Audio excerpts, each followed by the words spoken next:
पूरे दुनिया में जो रेस्पेक्ट है हिंदुइज्म की, एक हिंदू की, वो इसलिए है कि हिंदू सहिष्णु है, पेशेंस है, शांति से रहता है। जबरदस्ती अपना धर्म की यही चीज हमें बड़ी महंगी पड़ी, यही चीज हम नहीं मानता। अभी जब उठना पड़ेगा, खड़ा रहना पड़ेगा। कि कुरान शरीफ की 30 आयतों में 34 बार जिहाद का जिक्र हुआ है। कौन सी किताब दुनिया में ऐसी है मजहब की जो किसी को मारने, किसी को काटने का हुक्म देती हो? जब किताब के अंदर प्रॉब्लम है और उस किताब को कोई डिनाई नहीं करना चाहता, उस किताब में 1400 साल से जो जेर जबर है, नुक्ता है, ऊपर है, नीचे है, जब उसको नहीं बदला जा सकता, तो आप चाहते हैं कि उसको पढ़ने वाले लोग क्या गीता का भजन करेंगे? वो जो लिखा है वही कर रहे हैं। लिहाजा वो तो ट्रू मैं फॉलोअर मानता हूं कि मुसलमान वही कर रहा है जो उसको पढ़ा है, जो उसकी किताब में है। आप कंफ्यूजन में है भाई।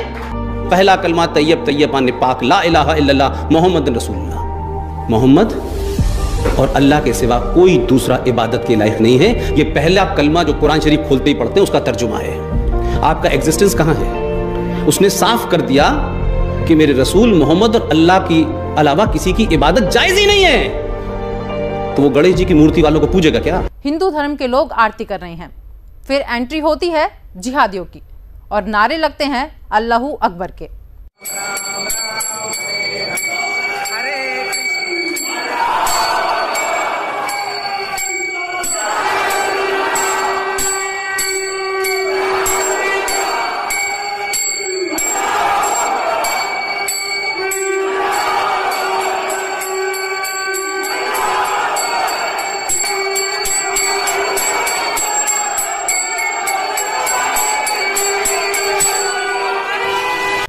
क्योंकि हमारा हिंदू सो रहा है।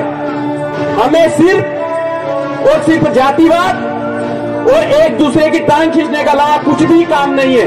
हम सब बच गए बिल्कुल तरीके से। सामने वाले कुछ लोग उन लोगों को 10-10 को पढ़ाने के लिए उनके गांव में आ रहे हैं, लेकिन हम हमारे हिंदू को हिंदू नहीं बना पा रहे हैं। कहां तक हम जातिवाद में बटेंगे? आज देश की परिस्थिति ऐसी हो गई है कि हमारे कुछ तो ऐसे चोर हैं जो भाई भाई का नहीं हो रहा है, पैसे के चक्कर में कुछ भी कर सकता है। कि लगता है तुम हिंदुस्तान कंगाल बनाकर मानोगे, सारा भारत कश्मीर बंगाल बनाकर मानोगे।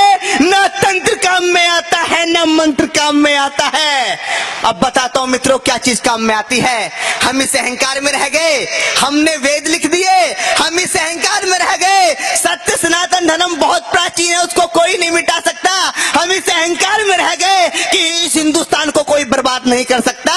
मित्रों क्या चीज काम में आती है मैं आपको बताता हूं कि ना तंत्र काम में आता है, न मंत्र काम में आता है। ना तंत्र काम में आता है, न मंत्र काम में आता है। जो शीश काट दे दुश्मन का वो यंत्र काम में आता है। 1200 साल गुलाम हम इसलिए नहीं रहे कि हमारे पास अहिंसा थी। 1200 साल गुलाम हम इसलिए रहे क्योंकि हमारे पास अहिंसा थी, उनके पास हथियार थे।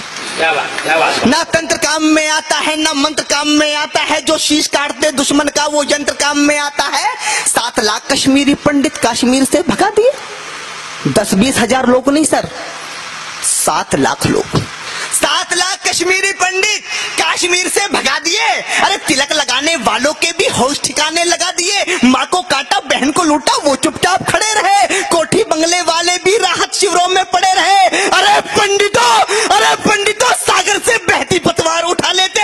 अरे पंडितों सागर से बहती पतवार उठा लेते। 7 लाख में से केवल 100 ही हथियार उठा लेते। क्या बात है? अरे पंडितों सागर से बहती पतवार उठा लेते। 7 लाख में से केवल 100 ही हथियार उठा लेते। 7 लाख में से केवल 100 ही हथियार उठा लेते। दुश्मन की छाती पर जाकर सीधे ही तन जाते तुम। केवल कुछ दिन की खातिर ही परशुराम बन जाते तुम। दुश्मन की छाती पर जाकर सीधे ही तन जाते तुम। केवल कुछ दिन की खातिर ही परशुराम बन जाते तुम। पाक का झंडा ना होता, अरे पाक का झंडा ना होता इस हिंदुस्तान की माटी में। पाक का झंडा ना होता, पाक का झंडा ना होता इस हिंदुस्तान की माटी में। हर हर महादेव के नारे लगते कश्मीरी घाटी में। छोटी सी बात फिर दोहराऊंगा मैं, आप लिख सकते हैं तो लिखिए, अगर बोल सकते हैं तो बोलिए, और चिल्ला सकते हैं तो चिल्लाइए। और अगर इन तीनों कामों को भी नहीं कर सकते तो जो चिल्ला रहा है उसके साथ खड़े हो जाइए।